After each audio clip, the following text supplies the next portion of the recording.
नमस्कार, मैं हूं अमर उपाध्याय और आपका स्वागत है मेरे यूट्यूब चैनल में। जैसा कि आप सबको पता है कि मैं हर वक्त एक नए एंकर के साथ आप सबके सामने आता हूं और आज कोई बहुत बड़ा न्यूज़ चैनल नहीं है, पर हाँ, न्यूज़ चैनल ही है। डिजिटल न्यूज़ चैनल से मैं आप सबके सामने लेकर आया हूं पूजा दुबे जी को, जो कि कैपिटल टीवी की एंकर हैं। तो बहुत बहुत स्वागत है मैम, और कीमती समय देने के लिए आपका आभार। Thank you so much. आप इतने दूर से आए उसके लिए thank you so much. Ma'am, जैसा कि हम सब देखते हैं कि एक जर्नी स्टार्ट करने के लिए जब मीडिया फील्ड की बारी में आते हैं, तो हम लोग पढ़ाई करके लोग अलग अलग फील्ड में जाते हैं। जब मीडिया फील्ड की बारी में आते हैं, सुनते हैं कि कैसे तैयारी करें, कैसे आएँ। तो आपने कैसे तैयारी की और कैसे यहाँ तक मीडिया फील्ड में आपने कदम रखा? मेरे मीडिया फील्ड में आने का पूरा क्रेडिट मेरे पापा को जाता है। जब मैंने 12th के एग्ज़ाम्स कंप्लीट कर लिए थे, रिज़ल्ट का वेट कर रहे थे, तो पापा को था कि भाई क्या करना है, 12th के बाद क्या करोगी क्या करोगी। तो मेरे पापा बिना मुझे बताए दिल्ली आए। उन्होंने बहुत सारे कॉलेजेस ढूंढे कि कहाँ, क्योंकि मेरे पापा ही चाहते थे कि मैं मास कॉम में आऊँ। वैसे एक कहावत भी ये लोग कहते हैं कि पेरेंट्स जो चाहते हैं वो बच्चों को नहीं करना चाहिए, क्योंकि वो डेडिकेशन नहीं रहता है। लेकिन मेरे पापा के इंटरेस्ट के साथ साथ मेरा भी इंटरेस्ट बहुत ज़्यादा बन गया। पापा आए, पापा ने बहुत सारे कॉलेजेस देखे। फिर पापा घर पे गए, बताया कि नहीं, तुमको मैं मास कम्युनिकेशन कराऊंगा, मैं चाहता हूँ तुम टीवी पे आओ, तुम एंकर बनो, तुम रिपोर्टर बनो। लेकिन उस टाइम मेरा इंटरेस्ट नहीं था, क्योंकि मुझे डर लगता था यार कैसे पॉसिबल है, मैं टीवी पे नहीं बोल पाऊँगी। मतलब डर तो लगता ही था। इमेजिनेशन था कि अरे इट्स नॉट ईजी कि एंकर बन जाऊंगी। लेकिन पापा के डेडिकेशन से, पापा की मेहनत से, पापा की वजह से ही मैं जो हूँ वो हूँ। और मेरे फादर आए वहाँ, उन्होंने मेरा एडमिशन कराया। इवन मैं एडमिशन के टाइम पे भी दिल्ली नहीं आई थी। तो सारा क्रेडिट मेरे पापा को जाता है। पापा के मोटिवेशन के बाद ही मुझे मोटिवेशन मिला और आज मैं यहाँ पे हूँ। अच्छा मैम, आपने जैसे कहा कि आपके पापा ने चाहा, क्योंकि एक ये फील्ड भी ऐसी है कि फैसिनेटिंग फील्ड है कि एक टीवी पे आना है, हम देखते हैं तो हमारे अंदर कहीं ना कहीं झटक होती है। और जैसा कि आपने कहा कि पेरेंट्स जो करवाते हैं उसमें दिल कैसे नहीं आता, तो आपका तो कहीं ना कहीं दिलचस्पी आने लगी होगी, तभी आप यहाँ पे इस फील्ड में आई। जी बिल्कुल, दिलचस्पी बाद में आने लगी, क्योंकि एकदम से तो कोई एंकर नहीं बनता, नहीं। फर्स्ट डे कोई टीवी पे नहीं आ जाता ना, उसके लिए मेहनत करनी होती है। तो मेरी करियर की शुरुआत साधना चैनल से हुई। आप सभी जानते होंगे साधना चैनल, वहाँ मैं नॉर्मली खबर ही लिख रही थी। तो मेरे उस टाइम पे जो मेरे आउटपुट हेड थे, उन्होंने कहा, एंकर की क्राइसिस हुई, कह रहे अरे पूजा तुम आओ, तुम क्यों नहीं ट्राई करती हो, तुम एक बार एक ट्राई करके तो देखो। कोई प्रिपरेशन नहीं था कि एंकर बनना है, एंकर बनना है। उन्होंने बोला, मैं अपने डेस्क से उठी, मैं खबर लिख रही थी, एंकर कोई था नहीं उस टाइम पे, एकदम से क्राइसिस हो गया। उन्होंने मुझे उठाया, मैं उठी, मैं कैमरे के सामने गई। तब से धीरे धीरे इंटरेस्ट आना शुरू हो गया। तो एकदम से तो एंकर नहीं बनी, पहले प्रोड्यूसर ट्रेनी रही हूँ, इंटर्नशिप किया है, ट्रेनी गई, प्रोड्यूसर बनी, धीरे धीरे एंकर बनी। लेकिन हाँ, जैसे भी बनी, आज मैं बहुत खुश हूँ।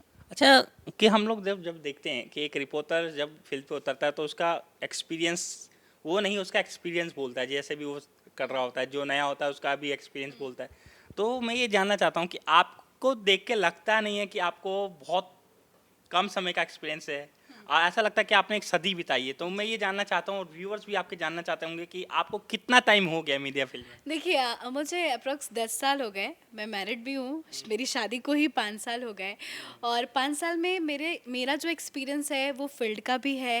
और सबसे अच्छी बात कि अभी तो मैं यहाँ पे न्यूज़ कर रही हूँ, लेकिन हाँ, मैंने एंटरटेनमेंट भी किया है, मैंने स्पोर्ट्स भी किया है, मैंने स्पिरिचुअल भी किया है। तो मिक्सअप है, मतलब ये नहीं कि मैं न्यूज़ ही करती आ रही हूँ, मैंने एंटरटेनमेंट के शोज़ नहीं किए, मैंने स्पिरिचुअल किया है, डिवोशनल किया है, आउटडोर शूट में बहुत ज़्यादा गई हूँ। तो मिक्सअप है, 10 साल से ज़्यादा हो गया। 10 साल से ज़्यादा हो गया जैसा कि दिखता है। अच्छा, एक बात बताइए, जब आप ग्राउंड पर उतरती हैं रिपोर्टिंग करने, क्योंकि मैं अभी थोड़ी देर पहले आपका फेसबुक प्रोफाइल चेक कर रहा था, तो ग्राउंड पे उतरते समय एंकर के दिमाग में क्या चल रहा होता है, खासकर फीमेल एंकर के दिमाग में? क्योंकि हम देखते हैं, क्योंकि आप अगर राजनीतिक जैसा कि भी माहौल चल रहा है, ईडी ने सोनिया गांधी को पकड़ा है, ऐसे माहौल में आप अगर रिपोर्टिंग करने जाएं तो कई बार ऐसा होता है कि मिसबिहेव हर किसी के साथ हो जाता है, क्या मेल और क्या फीमेल। तो आपके दिमाग में क्या चल रहा होता है जब आप ग्राउंड पे उतरती हैं? देखिए, खबरें बहुत सारी होती है। आपने जैसे सोनिया गांधी की बात की कि ईडी का चल रहा है, सोनिया गांधी ना हो, खबरें अलग अलग होती है, लोग फील्ड पे उतरते हैं। सरकार कभी जीत रही होती है, कभी हार रही होती है, कभी पब्लिक का रिएक्शन लेना होता है, हर मुद्दे अलग होते हैं, तो अलग अलग एक्सपीरियंस होता है। कहीं कुछ अच्छा होता है, कहीं कुछ बुरा होता है, तो डिपेंड्स ऑन सिचुएशंस के हिसाब से कभी डर भी लगता है। लेकिन जब आप कैमरे के सामने बोलते हो तो पीछे क्या चल रहा है, लेफ्ट राइट क्या चल रहा है, वो सब दिमाग से हट जाता है। सिर्फ ये चलता है कि आप क्या बोल रहे हो, और जो टॉपिक, जो न्यूज़ रहता आता है उसके हिसाब से फिर ऑटोमेटिकली इंटरेस्ट आ जाता है, एक मोटिवेशन आ जाता है, एक्साइटमेंट आ जाता है, उस हिसाब से लोग काम करते चले जाते हैं। अच्छा पूजा जी, आप जैसे आपके कह रहे हैं कि फ्रंट पे आ जाते हैं क्योंकि आपको तो इतना एक्सपीरियंस हो गया है कि आपको तो फ़र्क नहीं पड़ता। जो नए बच्चे आ रहे हैं आज की डेट में, तो वो उनका तो वो जब बुलेटिन कर रहे होते हैं या कुछ खबर पढ़ रहे हो तो उनका तो डिस्ट्रैक्शन, मतलब वो कहते हैं ना कि उनका ध्यान हट जाता है। मैं इंग्लिश में नहीं बोल पाया, सॉरी। तो उनका ध्यान हट जाता है, तो वो अपना ध्यान केंद्रित करने के लिए क्या करना चाहिए उन्हें? देखिए, मुझे लगता है कि आप कभी भी कुछ बोल रहे हैं तो आप ये मत सोचिए कि आपको जल्दी जल्दी बोल के चीज़ें ख़त्म करनी है ना। यू शुड ऑलवेज फोकस कि आपको इसके बाद क्या बोलना है। जब आप धीरे धीरे प्यार से चीज़ों को बोलेंगे, चाहे वो स्टूडियो के अंदर या स्टूडियो के बाहर, तो आपकी ऑटोमेटिकली चीज़ें दिमाग में आएंगी, दिमाग से आपके मुंह पे आएगा, फिर वो आपके मुंह से वो डिलीवर हो जाएगा। तो मेरा जो न्यू कमर है जिनको मीडिया में आना है, मेरा यही सजेशन है कि आप बहुत ज़्यादा एक्साइटेड मत होइए कि नहीं जल्दी जल्दी ख़त्म करना है, जल्दी जल्दी निपटाना है। Take your time. आप सोच लीजिए कि आपको नेक्स्ट क्या बोलना है। जब आप सोच सोच के बोलेंगे, सोच के बोलने का मतलब ये नहीं कि आप घंटों लगा दें एक वर्ड को बोलने में, लेकिन थोड़ा काम कूल होके बोलेंगे, दिमाग को शांत रखेंगे, तो आप जो भी डिलीवर करेंगे वो अच्छा करेंगे। मतलब आप कहना चाहती हैं कि आप जिस भी टॉपिक पे अगर डिबेट कर रहे हैं या जिस भी टॉपिक पे कर रहे हैं रिपोर्टिंग, उस टॉपिक के बारे में पढ़िए सही से। और आपका कहना थोड़ा आराम से, मतलब आप ये मत सोचिए कि अरे कुछ मेरे मुंह से गलत ना निकल जाए, ख़त्म करना है इसको। आप हड़बड़ाइए मत, आप आराम से कीजिए, सब कुछ अच्छा होगा। हम अक्सर हम ये देखते हैं कि एक जब मास कॉम की करने की बारी आती है, हम कहते हैं कि यार मास कॉम कर लें, तो कईयों को लगता है कि मास कॉम सिर्फ एंकरिंग के लिए होता है। तो आपको भी ये शुरुआत में ऐसा ही लगा या आपके फादर को ऐसा लगा कि मास कॉम एंकरिंग के लिए होता है, या फिर और भी उन्होंने रिसर्च की, आपको बताया कि आपने बोला हो कि पापा ये तो मास कॉम सिर्फ एंकरिंग के लिए होता है, तो आपको पता चला हो कि नहीं, इसमें अलग अलग शेड भी होती है? बिल्कुल, ऐसा हुआ था। मुझे भी लगा था कि मास कॉम मतलब टीवी पे आना है, एंकर बनना है, लेकिन जब आप पढ़ाई करते हो, आपके इतने सेमेस्टर्स होते हैं, 3 साल का मैंने कोर्स किया है, तो फिर बाद में पता चलता है अच्छा प्रिंट भी है। प्रिंट भी है तो उसमें मैगज़ीन है, न्यूज़पेपर है, इलेक्ट्रॉनिक है तो उसमें भी अलग-अलग है, और टीवी में भी आप काम कर रहे हो तो सिर्फ एंकर ही नहीं है, कैमरा पर्सन भी है। जैसे कि हम अब कैमरा नहीं होता तो हम अभी दिख भी नहीं पाते। एडिटर है, हम वीडियो शूट कर रहे हैं, एडिटिंग चाहिए, फोटोग्राफर है, तो सो मेनी मतलब लाइक बहुत सारी चीज़ें हैं, क्राइटेरिया अलग-अलग है। वो आपको जब एंटर आप करते हो तो आपको पता चलता है। उसमें भी क्राइटेरिया में भी अलग है कि आप एंकर भी हो, जैसे मैंने आपको बताया कि मैंने एंटरटेनमेंट भी किया, बॉलीवुड भी किया, स्पोर्ट्स भी किया, डिवोशनल भी किया। ये नहीं कि आप सिर्फ न्यूज़ एंकर ही बन सकते हो, तो उसमें भी बीट अलग-अलग है। स्पोर्ट्स में जाइए, एंटरटेनमेंट में जाइए, आपको स्टॉक मार्केट में जाना है, ट्रैवलिंग में जाना है, तो ऑप्शंस तो खुलते जाते हैं, खुलते जाते हैं। सिर्फ मास कॉम का मतलब ये नहीं है कि एंकर बनना है, अंदर बहुत कुछ है। बहुत कुछ है, मतलब होता है ना कि आप अब थोड़ी राजनीति के ऊपर भी बात कर लें, क्योंकि आप वेस्ट बंगाल से आते हैं। बंगाली और बिहारी, ये जो दो ऐसी जात है कि जिनकी राजनीति पे अच्छी पकड़ है। और बिहार में तो मतलब हर गली कूचे में राजनीति की बात होती है, और बंगाल में भी होती है। तो एक बंगाली का दिमाग, आप बंगाल में रही हैं, एक बंगाली का दिमाग किस तरह से चलता है राजनीति को लेके, ये हम जानना चाहते हैं। देखिए, बंगाली का दिमाग कहे या बिहारी का दिमाग कहे या गुजराती कहे, मराठी कहे, सबका दिमाग अपने अपने गुजराती का तो बिजनेस में ज़्यादा चलता है। हर किसी का दिमाग अपने में चलता है। राजनीति में यूपी वालों का दिमाग तो ज़्यादा चलता है। आप देख सकते हैं यूपी में गली गली राजनीति की चर्चा होती है, लेकिन ये अपना अपना अपना मानना है। मुझे नहीं लगता है कि बंगाल में राजनीति अलग होती है, बिहार में अलग होती है। It's depends on politician. जैसा पॉलिटिशियन जिस बैकग्राउंड से है वो उस हिसाब से उसको आगे लेके जाता है।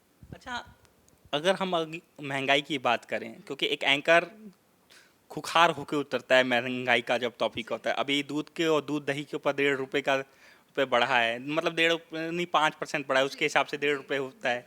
तो इस सब महंगाई का जब टॉपिक आता है, तो एक एंकर के बजट पे असर पड़ता है महंगाई का, या देखिए, मैं सिर्फ महंगाई की बात नहीं है। अगर मैं एंकर हूँ, मेरा कोई फेवरेट एक्टर है या कोई मेरा फेवरेट पॉलिटिशियन है, उसकी डेथ हो गई, उसके साथ कुछ मिस हैपनिंग हो गई, मैं उससे अटैच हूँ तो वो कैमरा में दिखता है। अगर सुशांत सिंह राजपूत की बात करूँ तो पब्लिक जितनी अटैच थी, अगर कोई एंकर है वो सुशांत सिंह राजपूत से उतना ज़्यादा अटैच है तो वो बाहर निकलता है, कहीं ना कहीं तो निकल जाता है। बैलेंस करना बहुत मुश्किल होता है कैमरे के सामने, खास करके सेलिब्रिटी और इन सब चीज़ों को लेके।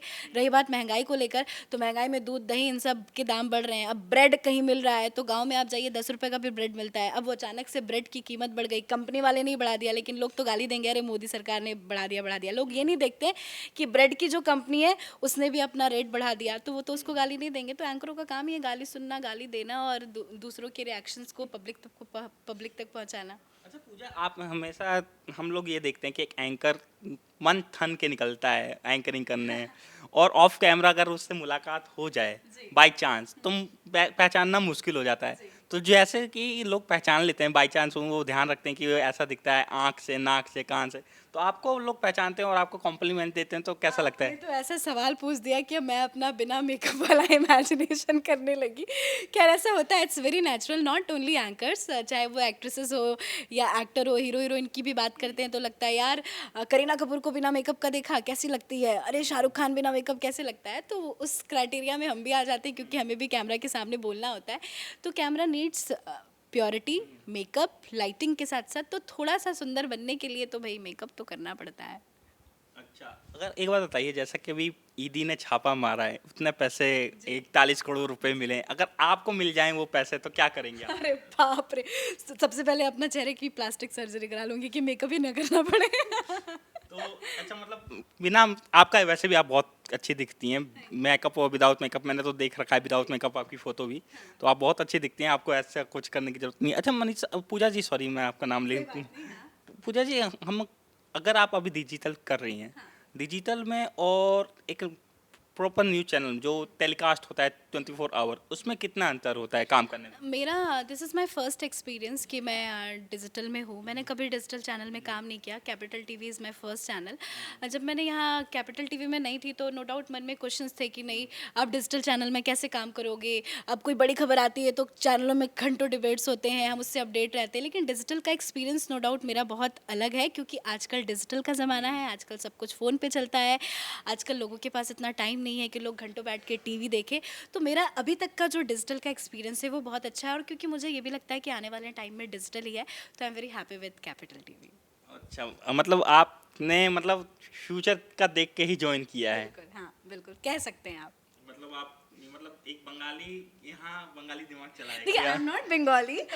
मैं वैसे प्रॉपर, मैं आपको बता दूं, मैं हूँ भले बंगाल की, मेरा जन्म बंगाल में हुआ है, मेरे पेरेंट्स वहाँ रहते हैं, लेकिन मैं प्रॉपर दुबे हूँ, बिहारी हूँ। पेरेंट्स बिहार से बिलोंग करते हैं, सिवान से। मेरी शादी यूपी में हुई है, तो अलग अलग कॉम्बिनेशन है, मिक्सअप है, बहुत सारे कलर्स हैं इसमें। तो ये एक होता है ना कि आप जहाँ की परवरिश हुई, जहाँ का जन्म हुआ, वहाँ का दिमाग आ जाता है इंसान में, जैसे कि यूपी में अब जन्मा तो यूपी के दिमाग से चलता है। हाँ। तो मतलब इस सब चीज़ पे कहीं ना कहीं तो दिमाग कह सकते हैं आ गया होगा, उस पर मैं कुछ कर नहीं सकती। तो मैम, बहुत बहुत शुक्रिया, आपने अपना कीमती समय दिया, और आप सब दर्शकों का भी बहुत बहुत शुक्रिया कि आपने अपना कीमती बहुमूल्य समय दिया इस इंटरव्यू को देखने के लिए। आने वाले समय में और भी इंटरव्यू आएंगे, जब तक देखते रहिए मेरा YouTube channel. Thank you very much for this watching this video. Thank you ma'am. Thank you so much. मैं आपको जाते जाते यही बोलूँगी कि आपने तो एंकरों के इंटरव्यू लेते लेते आप खुद एंकर बन गए हो। आपकी ब्लेसिंग है बस। Thank you very much to all of you guys, thank you very much.